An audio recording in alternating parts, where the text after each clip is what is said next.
pop-ups with the discounts, and even if you are trying to close the shop, they are still trying to catch your attention with another pop-up, and also putting kind of pressure of timing on your purchase. So this offer is valid for another 2 hours or something like that, right?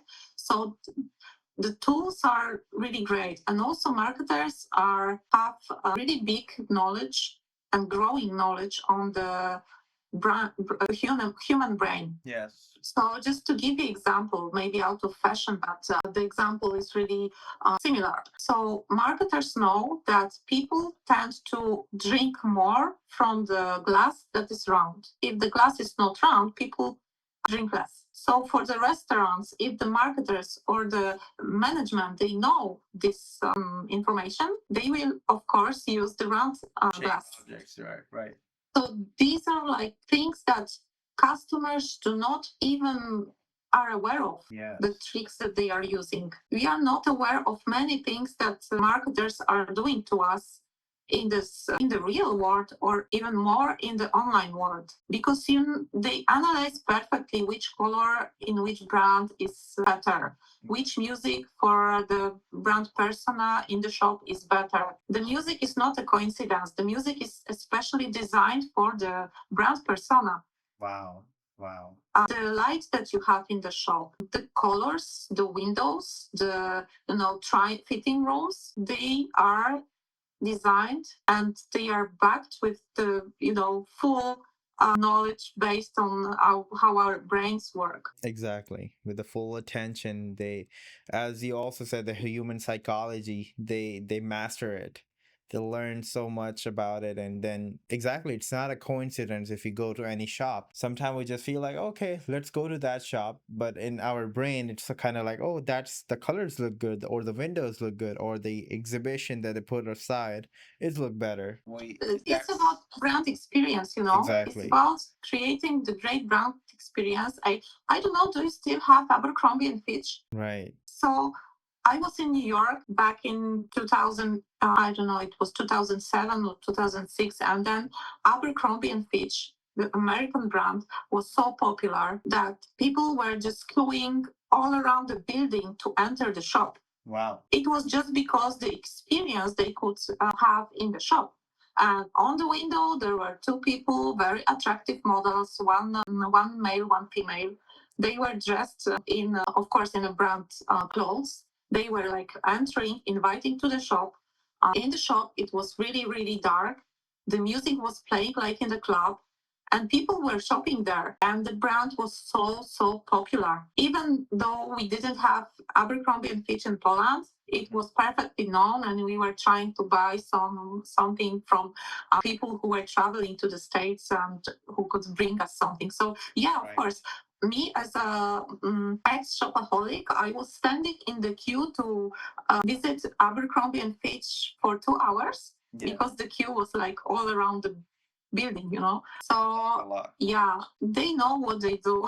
So how? Yeah, because we are like act like a poor human beings at that time, because they're actually hypnotizing us with all that stuff and bringing us to their shop or online shop or the physical shop at the shopping mall, all that. How as a consumer we can avoid that? Is there any way we can control our mind that even though that thing looked attractive or the lights are looked attractive, we can just say, okay, I know what it's all about. They just try to get my attention.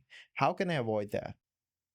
Yeah, so basically, first of all, I would say that the knowledge, the awareness of all the impacts of fashion. Yes. But it is not totally true, because there is still a huge gap between what people declare and what people really buy. So even it means that even if somebody really knows what stands behind the fast fashion award, they don't really use their wallets to support other fashion, better fashion. Okay. So it's the thing is that fast fashion is so cheap that you don't have to think twice. You just go and buy. And it's also so convenient, so close to everybody, because it's so available everywhere. Yeah. So it's not easy. If you think about me, I just experienced really hard about what fast fashion is, so that I changed that very fast.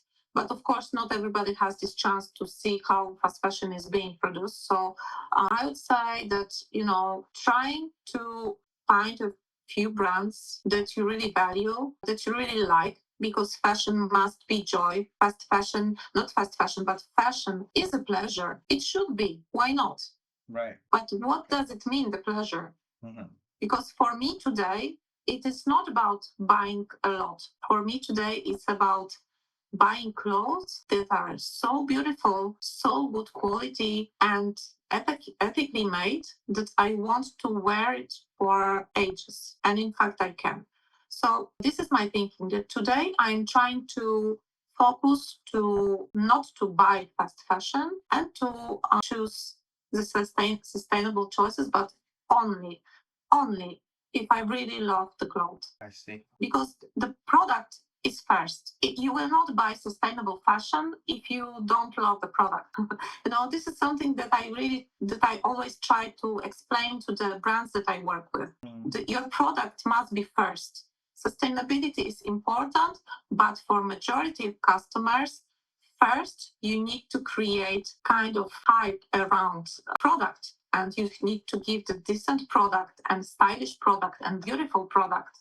So I always recommend that if we already have all the tools of fast fashion, let's use them, but for the good.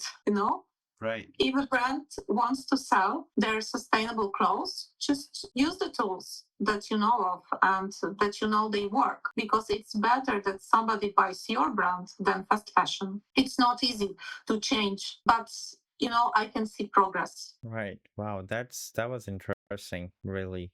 Wow. Yeah, I'm thinking and processing all the stuff. And of course, this makes sense. I was actually about to ask you that.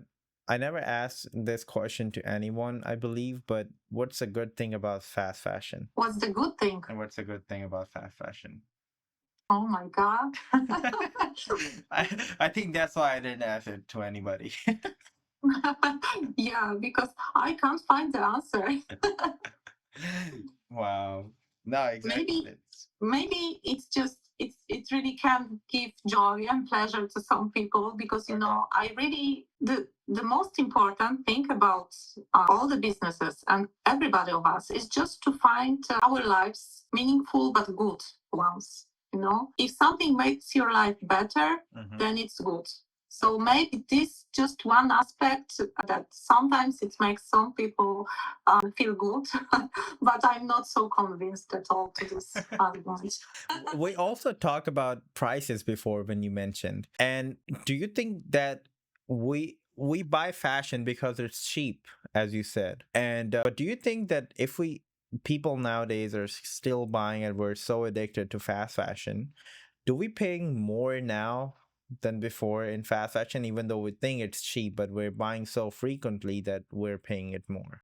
Yes, of course. The problem of fast fashion is that we buy more and more and more, and finally we lose all savings. So I don't really agree with people when they say, I just can't afford to pay more for clothes. Right. So then I say, okay, please check your bank account from the last 12 months, and check how much money did you spend on fast fashion, and Right. check if you could possibly buy less but much better, because I can't really imagine that we can really buy fast fashion that we really love for years, because it's generated by trends,